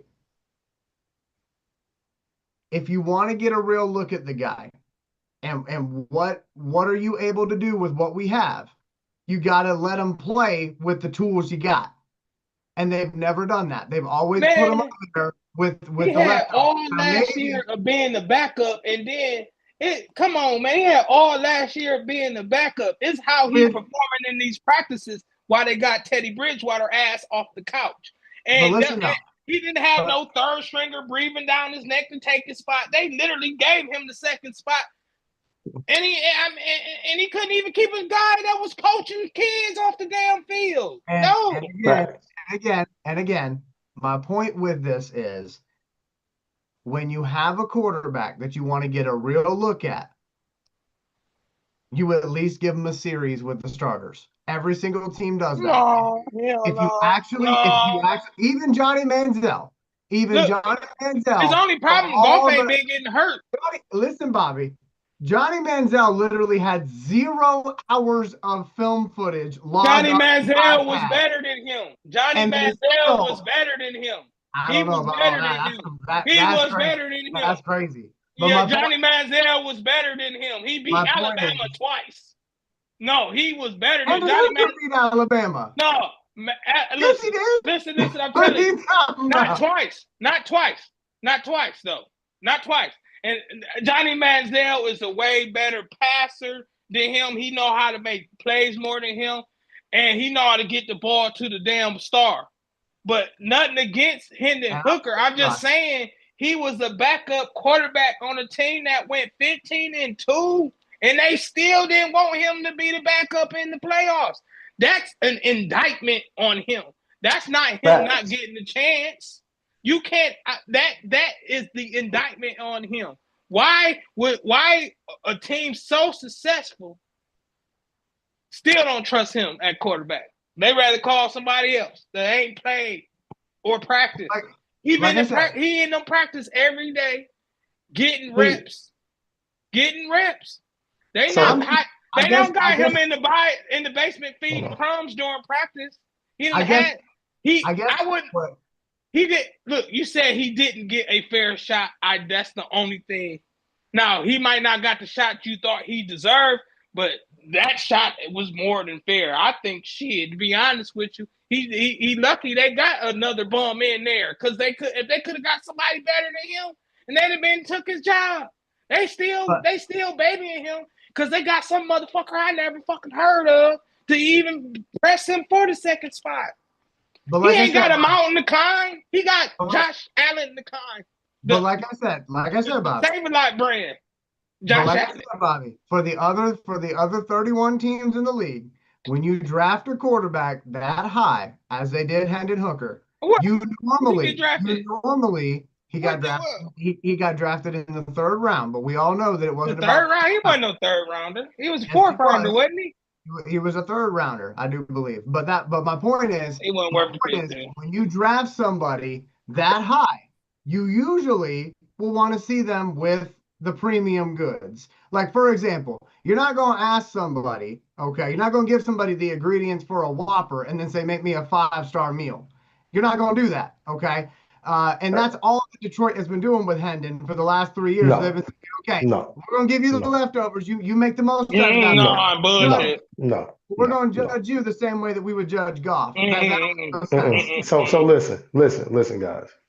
And Eli is being biased when it comes to Hendon. But here's the thing. Regardless if Hendon gets reps with the starters, he's getting reps against second, third, and fourth, and 15 defensive guys. Where he's not like Hendon is going out here against the number one defense either. So yes, he may not be getting the first team reps, but he's not going against a first team defense. And if you cannot dominate the second and third team defense, what do I have to, why would I trust you to go against a first team defense? So regardless, if we can say they babied him again with the offense, they definitely babied him against the defense. Everything is a give and take. They baby his competition he got for his job. Right, like think about it. We talked about a guy with the meanest handoff in the league. And at some point, we have to do this. Why did the guy with the meanest handoff in the league get the reps? Everything is just not, this isn't the old Lions where we're going to pick a guy and this is just our favorite. No, they have said this. It's something from during the week where he's not hitting. He's not hitting during the week. Is something going on during the week? Wins. Is his problem? Something's up. Whether where it's preparing or just memorizing the playbook, or I don't know what it is. But we cannot handicap them for him not ascending or him not progressing enough to where the Lions could cut all them backups and it wouldn't even be no blip in the wire. You see what I'm saying? They didn't even have a third string backup last year until Teddy Bridgewater came. And again, I maintain, I think with the Teddy Bridgewater thing, I think that was more about the fact that Teddy had literally been there. He hasn't been there. No. He was gone all year, though. He wasn't there. He was in Florida coaching kids. No, I know that, but you jumped on me. You gotta let me finish my sentence. What I'm saying, he had been there with Ben Johnson previously. They had a really good relationship. Everybody that was there on the coaching staff last year absolutely loves Teddy Bridgewater. They dug him out of the damn ground and put him at second quarterback. He had more playoff experience and playoff victories than Hendon did. I think that's what it was about. It was about bringing in somebody with that level of experience. And the fact that he was available, why not? Why not? You let a man that don't play football get buried out of the ground and take your job. That man was dead. Listen, that's what the season's all about. What's my dude? Weekend at Bernie. They'd rather have him at number 2.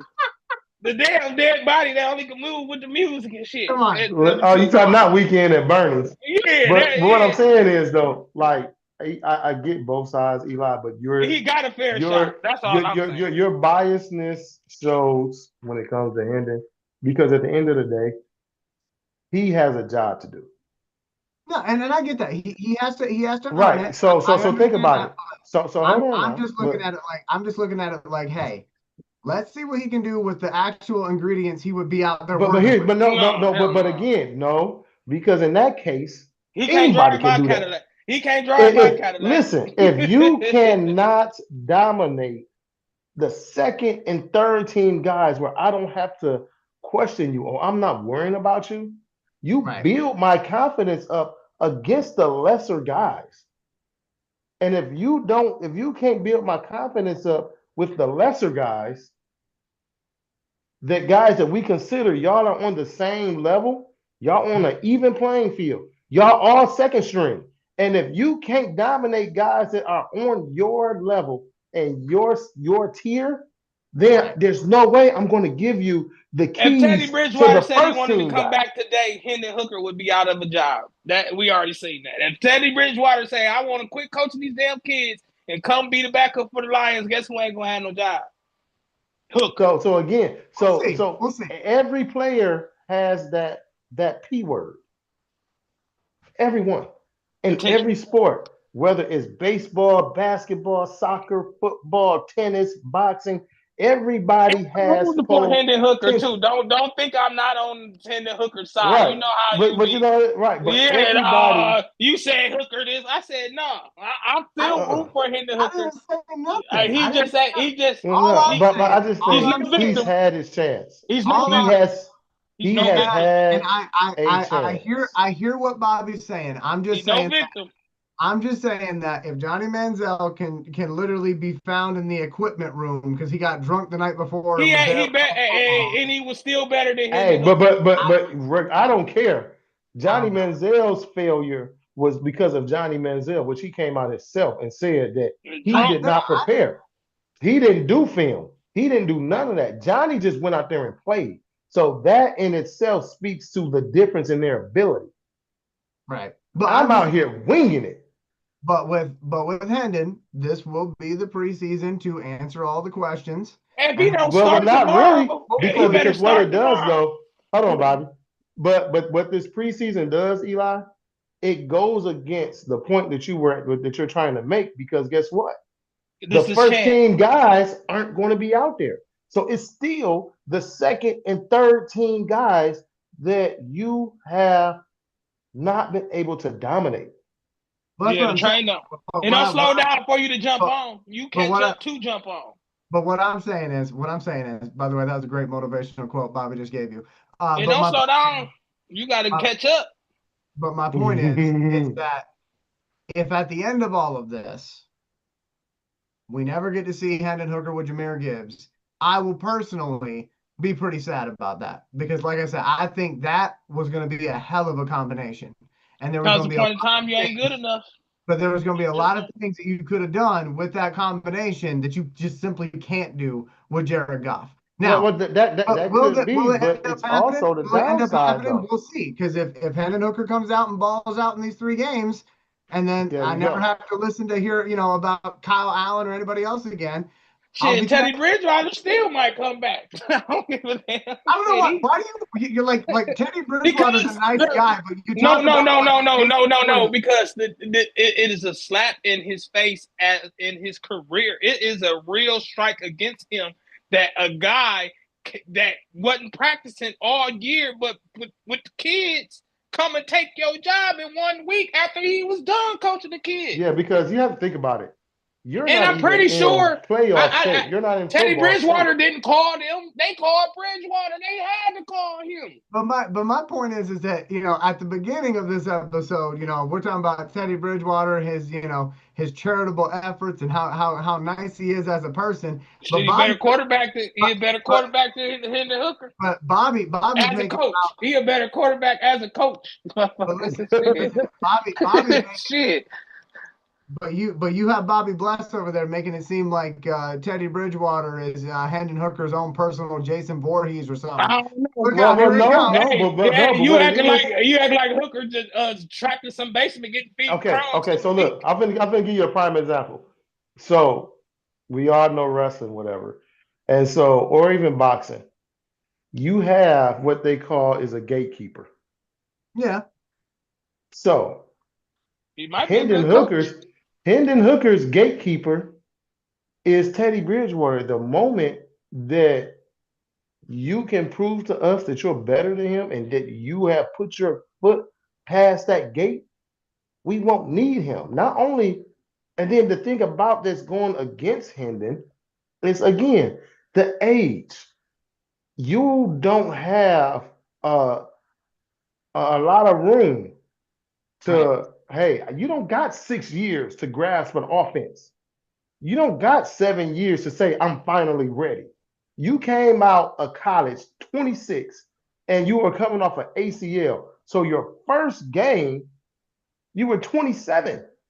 Keep in mind, you're the same age as our starting quarterback right now who has been in the league 10 years. He's 3 years younger. But still. So Hendon right now is how old? 24. No, he's not. Hendon Hooker is 29. No, he ain't that old, Nate. He's 28 or 29. He came out, he was 26. Hendon Hooker is 27 years old. Damn. 27. Hey, that's still old, though. So he's 27, he's about to turn 28. Yeah. And Jared, no, he already turned. He turned 27 in January. His birthday. Oh, okay. But Jared Goff is 30 years old, and he's getting ready to turn 31 in October. Jared Goff. Right. So think about, and how many years has Jared Goff been in the league? He's at been least in 10. 10 years. Yeah. At least 10. So 10 years, and then 3 years of heart. Right.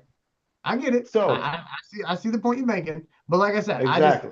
This will be the preseason for Hendon Hooker to, hopefully show what he's got.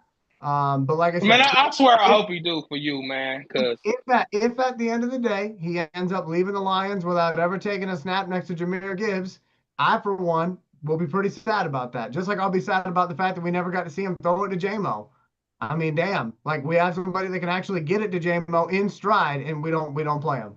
But like I said, my whole thing is with the other 31 teams in the league, you draft a quarterback that high, you want to get a look at it. It's something he doing during the week where they don't trust him. We couldn't do that in year one because he was hurt. In year two, it was, we love Nate Sudfeld. And again, the coaches. No. I don't think it was so much that. I don't think it's so much. We're saying like they love Nate Sudfeld. It's not.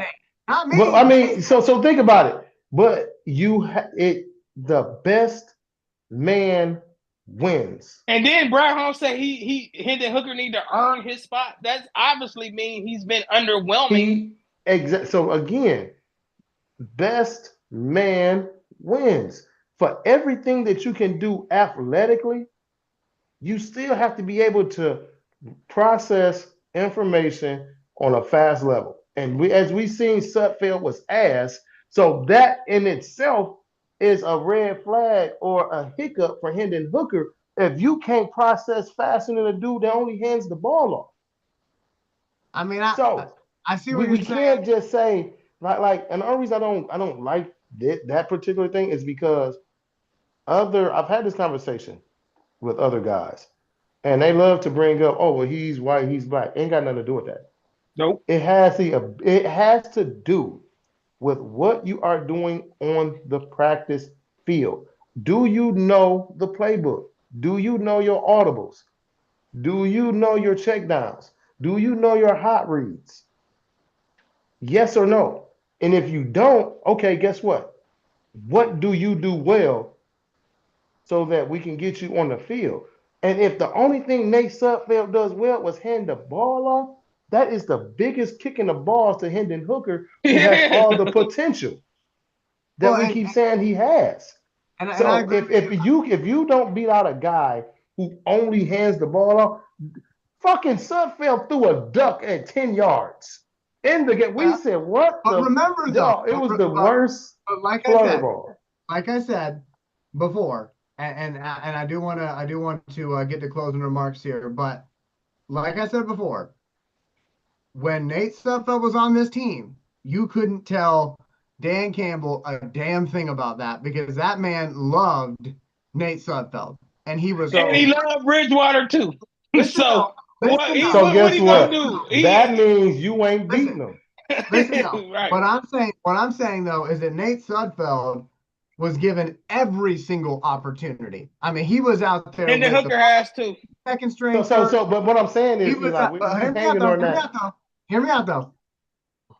Nate Sudfeld, you can look this up. He played with the ones. He was playing with the ones, the twos, the threes, the fans, and the fans. He ain't playing with no ones.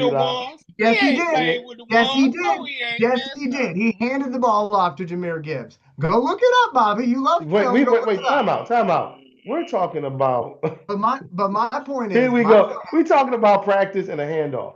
The but thing of the matter is, and that's Hendon has to earn it. You can't give anything. The Lions were, as we They know gave with it this to team, him. we They really know where gave it this to him. team, we know where this team came from. So not only that, to make sure that you don't have to worry about somebody behind you coming to take your spot, we don't even sign a third string. The Lions never even signed a third string quarterback last year. Again, I go back to what I just said. Go look at the tapes. I implore you, go look at the tapes. You will see Eli. that Nate Sudfeld, his biggest fans were Dan Campbell, Ben Johnson, and Brad Holmes. But what does that tell you though? So here's the thing. So what that tells you is, but that was before in Henry practice, even came into the picture. But what I'm saying is, they both had to practice, Eli.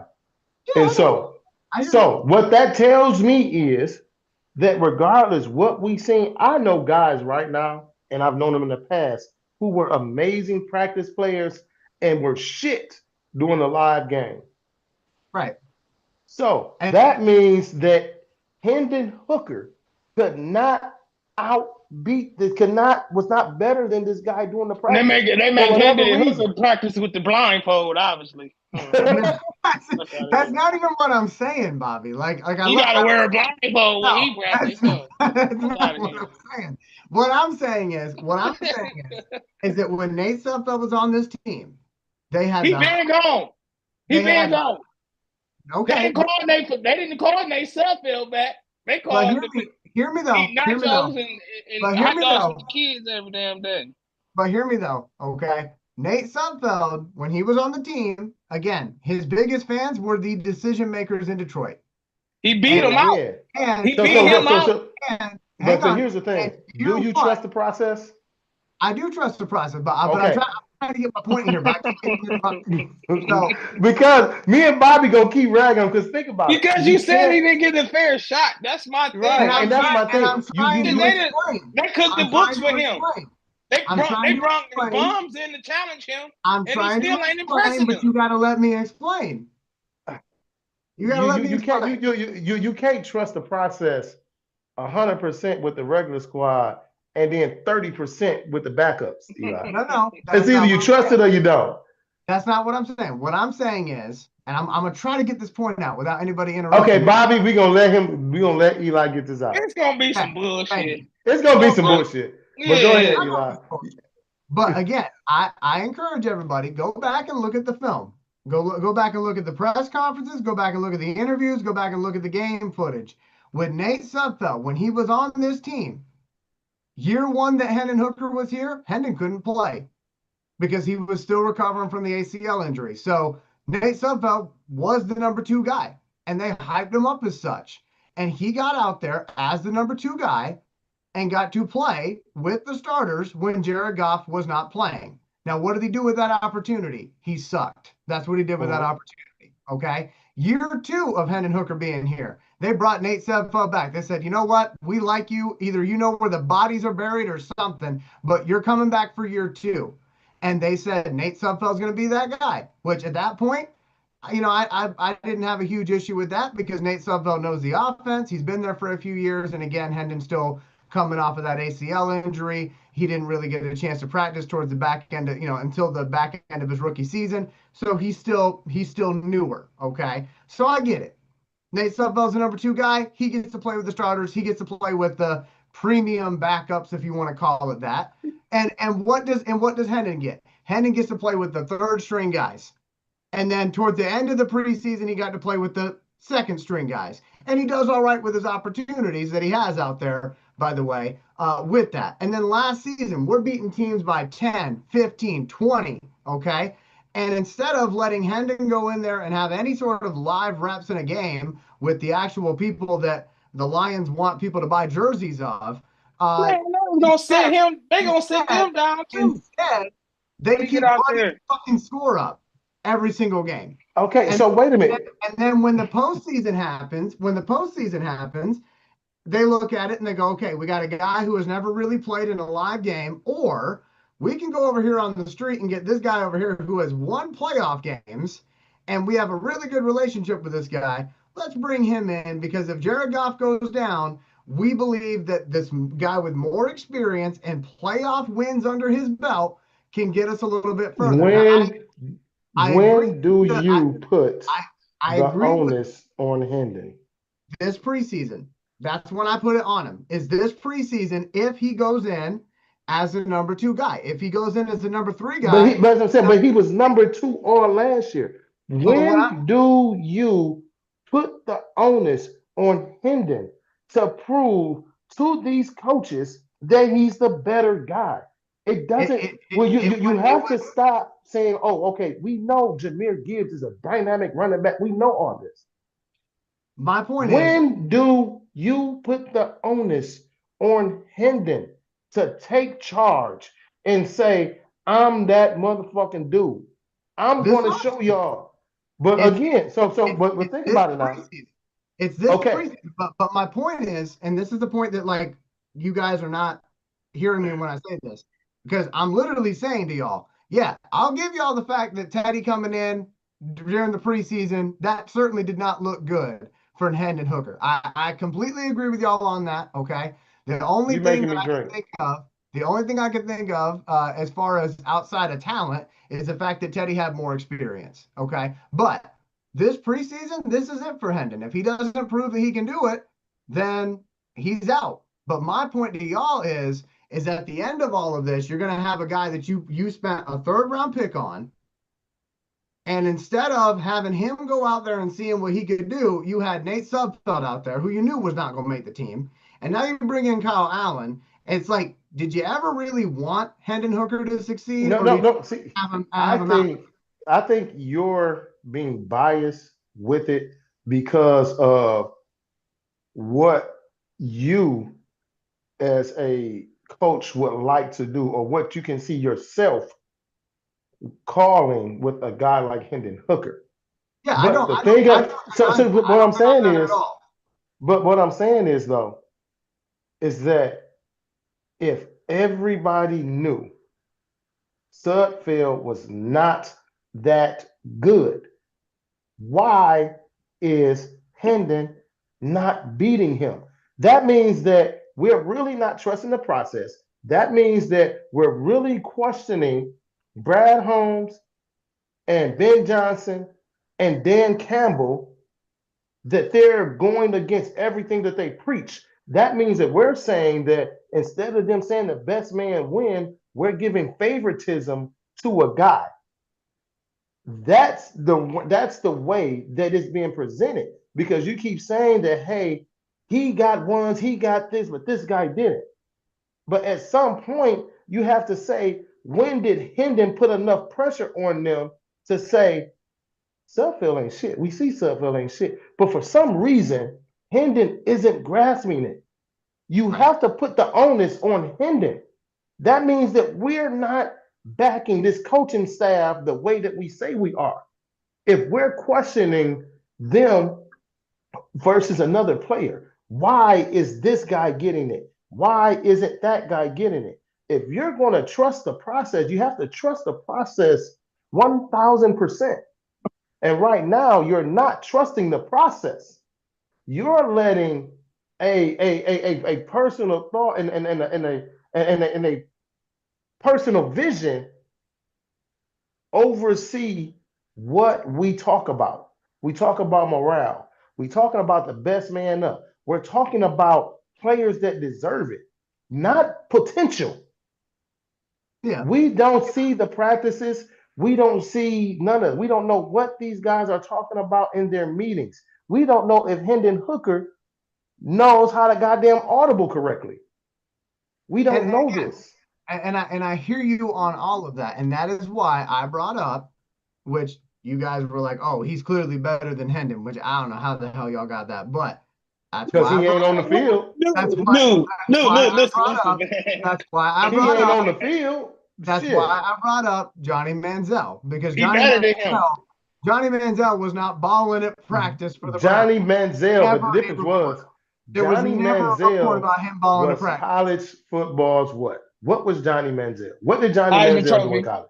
Heisman Trophy. He was a Heisman Trophy winner, and Hendon Exactly. Hooker was a front runner for the Heisman before his ACL went out. But again, front runner. But again, so that's 1 year. So let's talk about the year before. What was Johnny Manziel?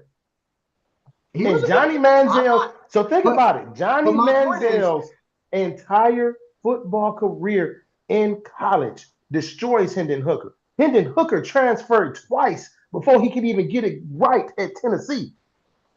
So at some point, we have to put the onus on Hendon. You can't compare him to Manziel because Manziel didn't flip-flop. Manziel stayed one spot. Manziel still produced.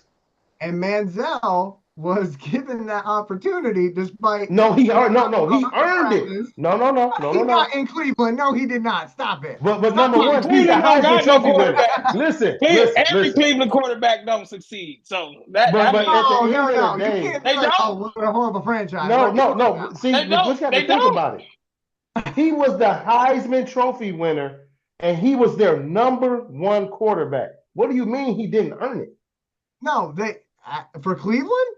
Yes. They have Brian Hoyer out there in front of them. And my point was, and y'all can't deny this point, with Johnny Manziel, even though he had 0 hours of iPad time, okay, and he showed up drunk, and they found him sitting inside the equipment room because he was so drunk the night before that he did show up early to practice, but it's because he was sleeping in the freaking equipment room, okay? Even with all of that, they said, we drafted him high enough. We need to see what he does with these first rounds. Right, because you know why we drafted him high enough? Because he's more talented. We don't at least even give him a series with the starters. Because Manziel was more talented. I can say that Hendon Hooker never got challenged for the second spot. I can say the people that they brought in made sure that Hendon Hooker gets the second spot. That's what I can say. That's with King Gloves.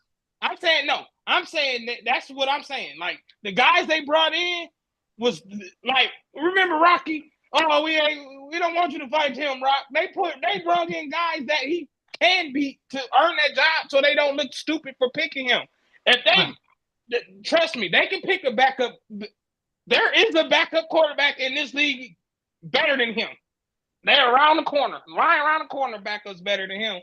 So they picked the bums of bums to make sure he keep the second spot. And you talk about he's some damn victim. He is not a victim. Number one, he has to earn it. I didn't say he was a victim. Said that. Brad said he got to earn it like he ain't been earning it, right? I didn't. And Brad Holmes said he needs to earn his spot. That means Brad Holmes feels that he has to be earning. He was a victim. I said he didn't. I don't think he would have gotten a fair look, is what I said. That is called a victim. Right. That is a victim. If you didn't get treated fairly, you are a victim, sir. Yes, that is a victim. From a coaching perspective, if you ain't get treated fairly, you are a victim, sir. From a coaching perspective, that's a bad strategy. That's what I'm saying. What I'm saying is, so you're not trusting the process. What I'm saying is, if you invested all this into this guy, they ain't invest shit. See what he can do. The third round pick for a backup ain't an investment. That ain't shit. But what I'm saying is, Eli, that's not shit. So, do you trust the coaching staff and Brad Holmes? Do I trust them?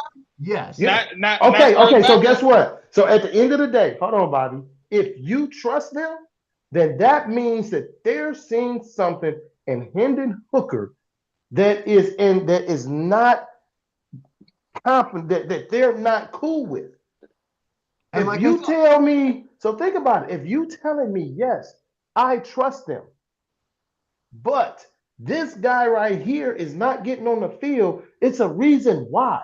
You cannot trust somebody. They don't want him to hold the baby. He can't hold the baby. And then say, but he can't hold the baby, Elijah. He can't hold the baby, Elijah. There's no way. I'm going to let you sit here and try to convince me that you're telling me I trust them completely, but then when it comes to Hendon Hooker, I don't trust them. No. Come on now. What I'm saying is You this don't trust them when it comes to Hendon. no. What I'm saying is this preseason will be the preseason for Hendon Hooker.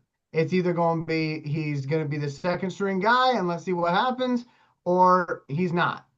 But my thing is if on Thursday they come out and they say starting quarterback for the Lions is Kyle Allen, He then better be packing his shit. He Guess better be what? packing But you know what that tells you, Eli? That means they've honestly. already made their choice. That means they've already Right, made their right. choice. But what that tells you is, Eli, that Hendon has not been applying himself. That's what that tells you. I don't give a fuck about potential and him being able to run and having this strong arm. If they come out and Kyle Allen starts, that tells you that Hendon Hooker has been dropping the ball since he's been a Lion. That's what it tells you. It's no difference. It's no difference than Geno. Geno dropped the ball his entire career until he got to Seattle, and he finally got it. Yeah. He finally got it. But guess what? He even said that the whole time before he got there, he was dropping the ball. I wasn't playing good enough. I wasn't practicing good enough. Right. So again, that's not on the coaches to say, listen, all right, look, man.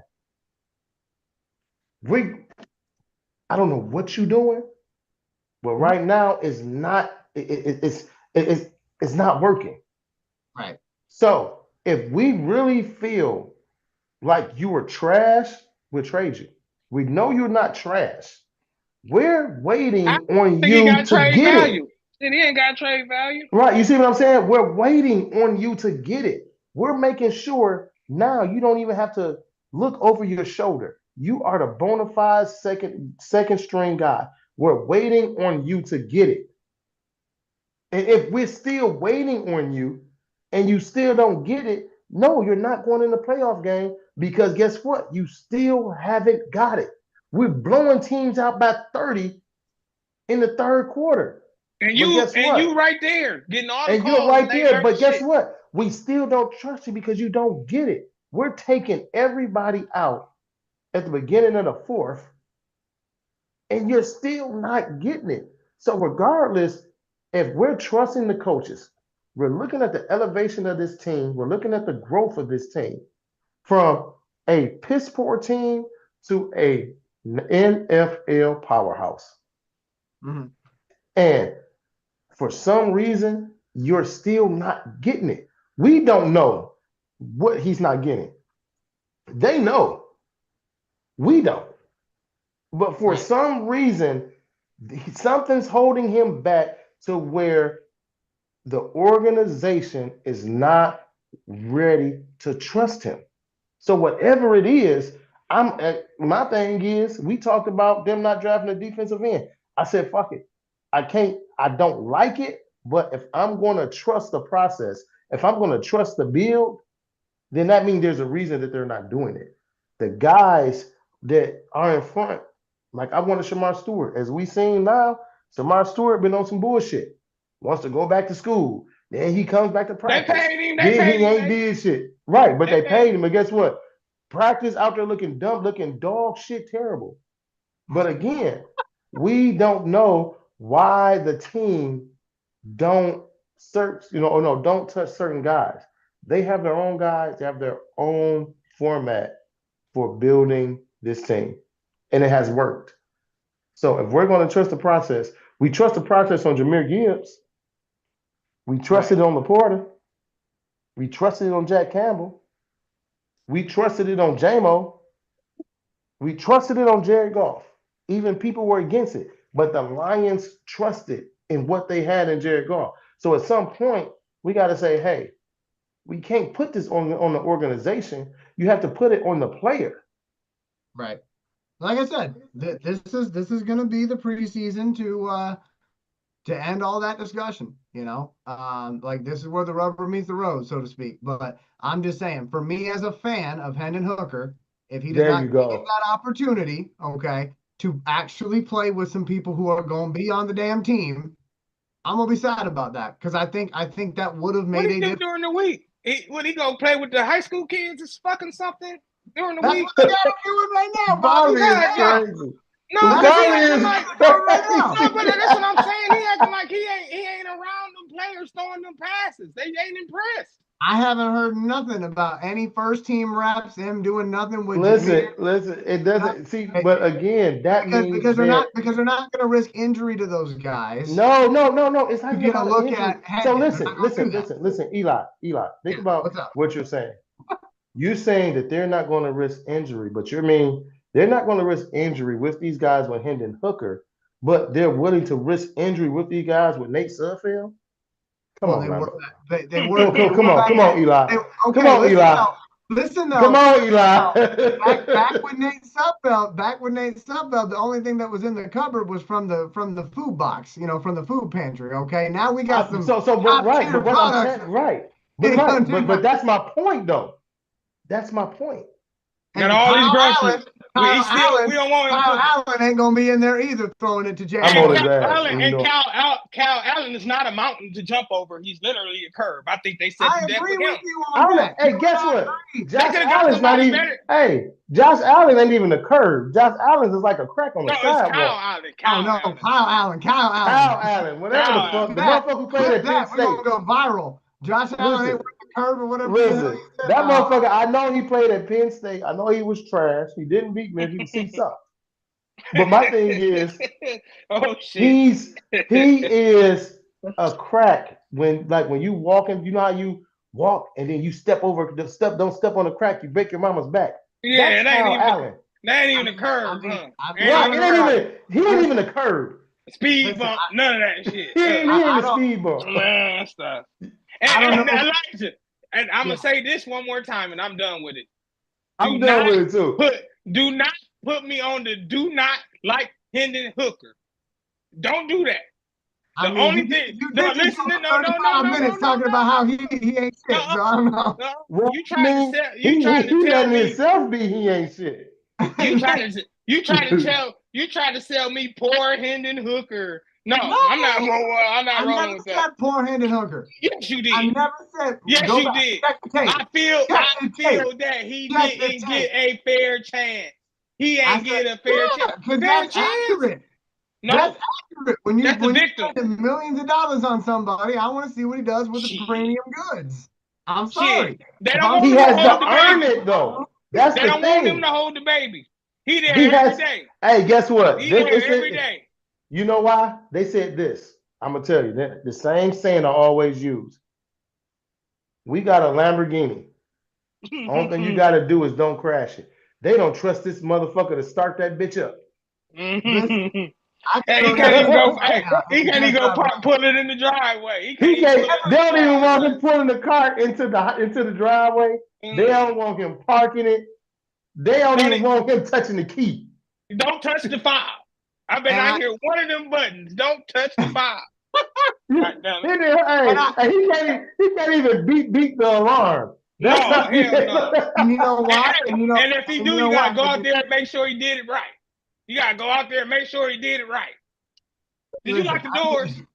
Let me go check these doors. Man, get the fuck out of here.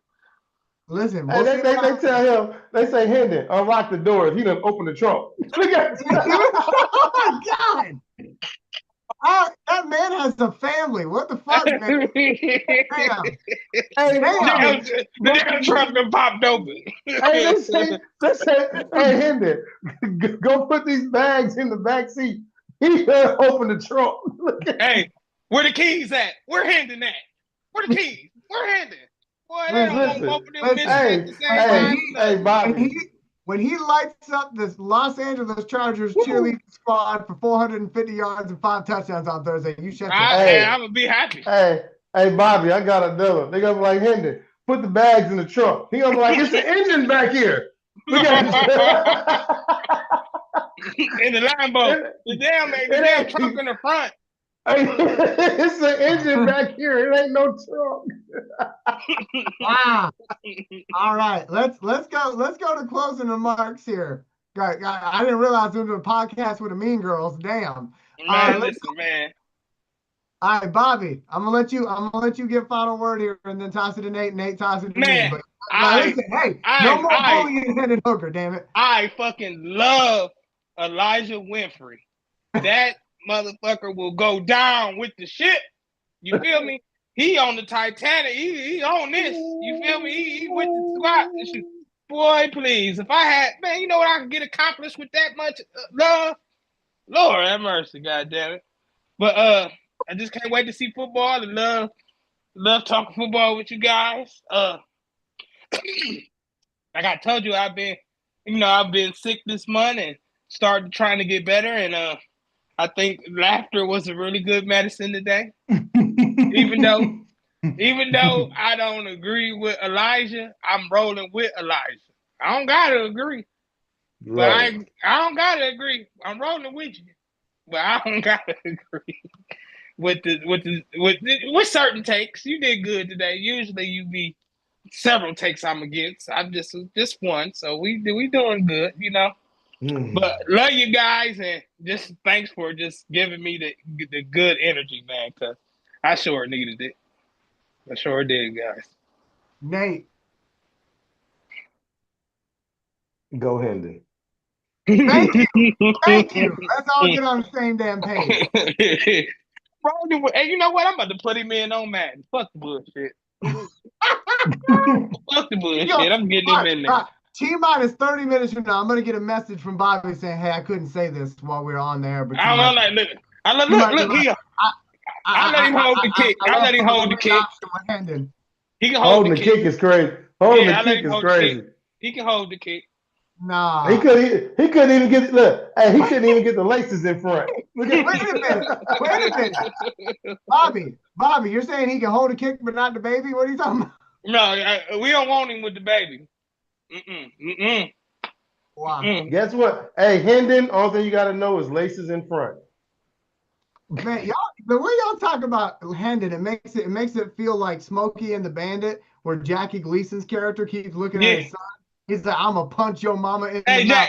Jackie Gleason. That's what I feel like Dan Campbell's doing to Hendon Hooker. He's like looking at him like, I'm gonna punch your mama in the mouth. Like, I don't know. I hope not. You look stupid. What was that movie? The Wrong Son Died. What movie was that? My God. Dewey Cox. Yeah, the Wrong Son Died. Walk hard. The Wrong Son died.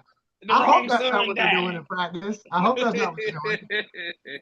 But final remarks. No, if he do be happy, I swear, Elijah, I'll be happy for you, not him. Listen, all I need him to do is go out there against Our Lady of Mercy on Thursday and just throw for 450 and 5 touchdowns, okay? And like I said, all it's going to take is one good Madden play for Bobby to message me and say, you know what, Elijah? He's not a plumber. I was wrong. Yeah, that's what I'm going to get that message in about 45 minutes from now. He's not a plumber. I'm going to screenshot that shit too. Anyway. All right, closing remarks from me. 91 episodes in. Thank y'all for hanging with us. We appreciate y'all. I promise it will not be another 2 months before you hear from us again. No, we'll talk next week. The schedule and I'll get make back room. to things. So, but with all that being said, for Bobby Bless, for Nate Rucker, myself, and Reggie Funches, hey, we're the